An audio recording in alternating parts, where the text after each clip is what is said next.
King Edgy here, bringing you another Gen 1 video. And we're starting a new series today called Turning Point. And the goal of this series is to analyze a past battle and talk about which turn in particular helped turn the tides in the battle.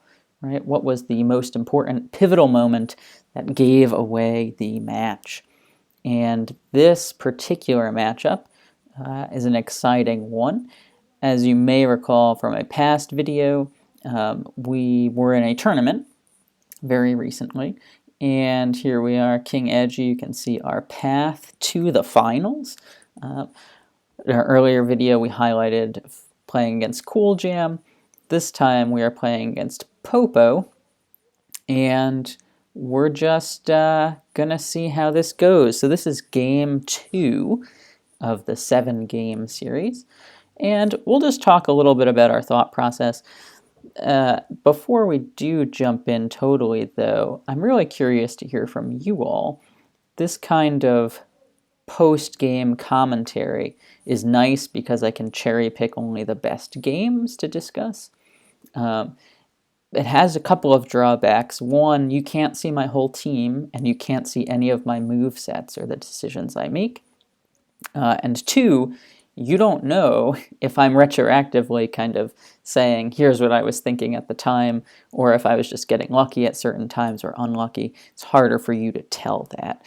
But I am interested in exploring this game commentary, and so let me know if that's something you'd be interested in seeing as well. And let's jump into this battle. Vulpix versus Nidoran female. We like this. 2 Fire Blasts, and that's the end of Nidoran. That's the plan, but whoops. We miss our first, get body slammed, and get paralyzed. So that's unfortunate. We go for a second one, but Seaking comes out here and takes it like a champ. Okay, so we're feeling a little miffed. Out comes Venomoth, and Seaking misses Blizzard. So now we're feeling pretty even on the RNG. We put Seaking to sleep and then decide to go Psychic here because the double powder is kind of common and expected.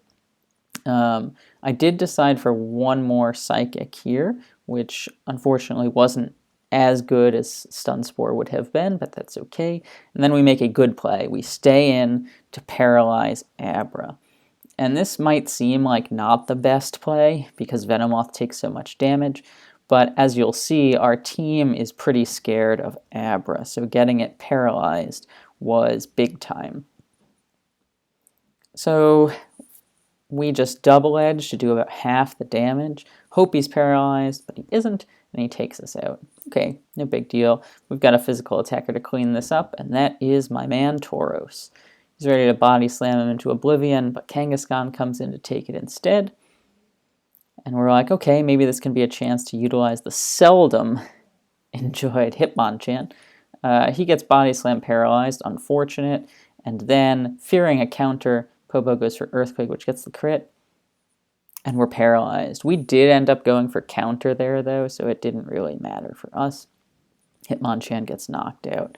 And at this point, things aren't looking super great for us. We're down 2 Pokemon. Granted, one of his is asleep and one of his is paralyzed, where any physical attack will knock it out, pretty much. But we don't feel great right now, right? We're down 2 Pokemon. Kangaskhan has a lot of health, so we'll deal a lot of damage to whoever wants to come out.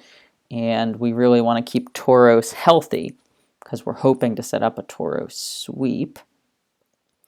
Come out with Mr. Mime because he's faster than Kangaskhan and can 2-shot it. Kangaskhan goes for the Hyper Beam here and really does a number on us, which is unfortunate. And we manage to take it out next turn.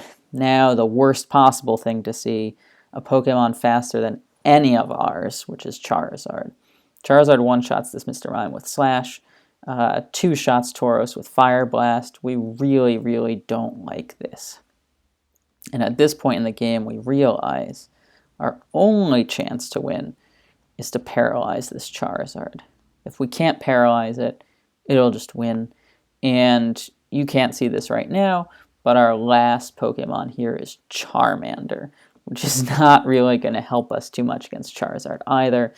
Charizard just wisely goes for the Earthquake here twice, knocks our Vulpix out, and we go Charmander to try to get the paralysis on this Charizard through Body Slams.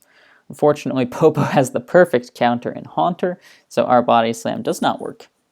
And we decide, if we just get a little bit of damage on this Haunter, if we can maybe Fire Blast it once, then it's in range for Mr. Mime or for Tauros, right? That's the hope. So let's see how that plays out. Poorly. Haunter puts us to sleep. And now this is very, very bad, because if Haunter just straight attacks here, we don't have a good switch in, because it might knock out Mr. Mime. It'll do enough damage to Tauros potentially so that Fire Blast one-shots it. So we feel stuck here. And our hope is we can just let Charmander go down, bring out Mr. Mime to do its thing afterwards. We don't want to let Tauros get put to sleep, because, again, Tauros is the only thing that can paralyze Charizard. So we kind of need the late game Tauros sweep is our big hope. And Popo just chips us down here with a Thunderbolt, and then a second Thunderbolt, and maybe even a third Thunderbolt, if you can believe it. Why stop there, Popo says. A fourth Thunderbolt, just rubbing it in. Okay, and now here's our decision.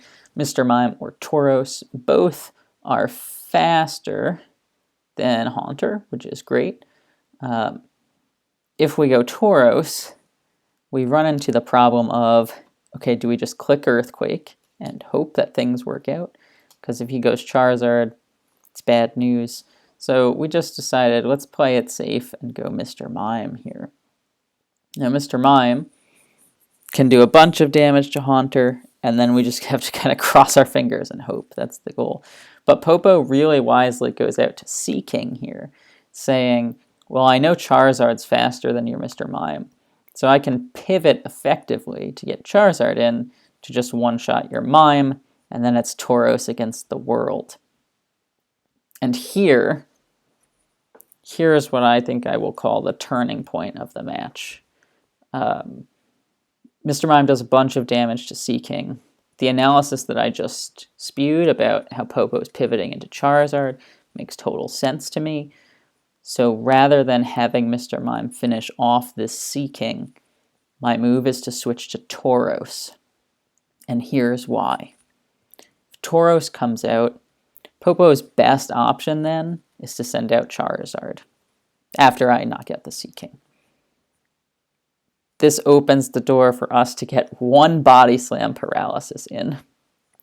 If it works out, Tauros might be able to knock out the Charizard, which could potentially lead to one Earthquake on the Haunter, which can potentially put everything in range for Mr. Mime. Couple of problems. One, Abra.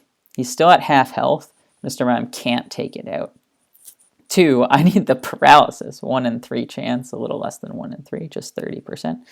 And three, if Popo goes Charizard into Nidoran, that might be tough too, right? He's still got this Nidoran out here that, okay, both of my mons are super effective on it, but neither of them can one-shot it.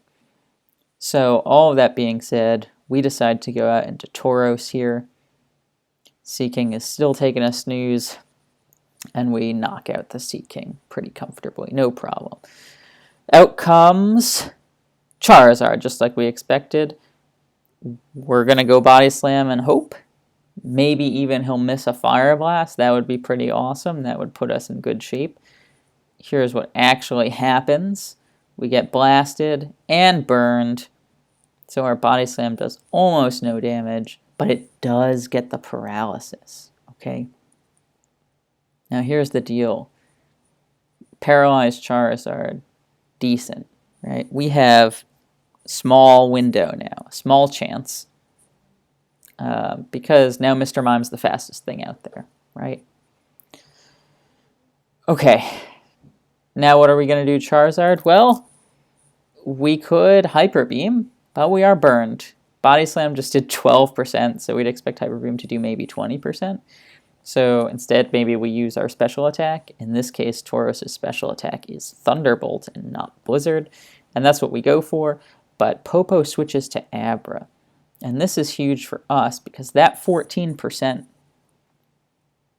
puts Abra in range for Mr. Mime's Seismic Toss. Then Popo goes into Haunter, right? Eats this Hyper Beam, but now has to eat an Earthquake. And this might put Haunter in range for Mr. Mime's Psychic. So Haunter takes us out. We go Mr. Mime, the only play we have. And let's see what happens here. Mr. Mime does get the Haunter knockout. Great. You figure the next Pokemon to come out is going to be Nidoran. We're hoping that Double Edge just doesn't get us. That's what we're hoping, but Mr. Mime doesn't have good defense, so expect it to get us. Oh, wait. It's a critical hit, one-shotting the Nidoran. Okay, now we're feeling it a little bit, but he's still got this Charizard. Another crit, perhaps? Can we do it twice in a row? Get the Thunderbolt crit? We don't. So it was a good run, but we couldn't quite finish it off, and Popo takes us out to end game 2. Oh, wait! Charizard's fully paralyzed, opening the door for this last Thunderbolt and letting Mr. Mime throw this Abra right out of the game. GG's to Popo. I guess I can finish playing this now. What a wild finish. It took crit plus full para there at the end. But it was all set up by that Tauros switch to get the paralysis on the Charizard to give us the win. And so I think what I'm going to try to do for this particular series is talk about those turning points and talk about how when your back's against the wall, you have to think about, okay, it's Gen 1, and so I need to get lucky, but there is a path to winning here. And can I figure out what that path is? In this particular battle, the only path that I could see was paralyzing Charizard. We played in position so that we had a chance at doing that, and it happened to work out for us, which was nice. Now, the best laid plans, right? So we might not have won this battle, which would have been totally reasonable. We definitely got lucky. We got a 30% paralysis. We got a, maybe 15% critical hit, and then another 25% full paralysis. So pretty lucky to get all 3 of those in a row. But there was a 0% chance. I guess I shouldn't say that. There's never a 0% chance. If we had left Mr. Mime in here to take out Seaking, Charizard just knocks us out. And then it's Tauros against the world, and I don't think Tauros can pull it off. Even if it didn't get burned there, it would have a serious uphill battle. So that's our analysis of that game. This turn 24, we mark as the turning point of the game, and we ended up pulling it out. How did this tournament go, you might ask? Well, we ended up taking it. We ended up taking it 4-0 over Popo, who was just a really strong player. So we ended up getting pretty lucky in the last couple of games, including that game 2 that you saw there. But sometimes you got to know that the game is about luck as much as it's about skill. And so using your skill to set up some luck sometimes is the way forward. But thanks for watching this video, Turning Point, something that I'm going to hopefully be able to bring to you more often And I want to hear from you about the format of this video too. Should I have been pausing? Should I have just let the game play out and then afterwards take you back through and talk about it? I'm curious to hear what you think the best format will be, but I hope you enjoyed it, and I'm looking forward to seeing you in the next video.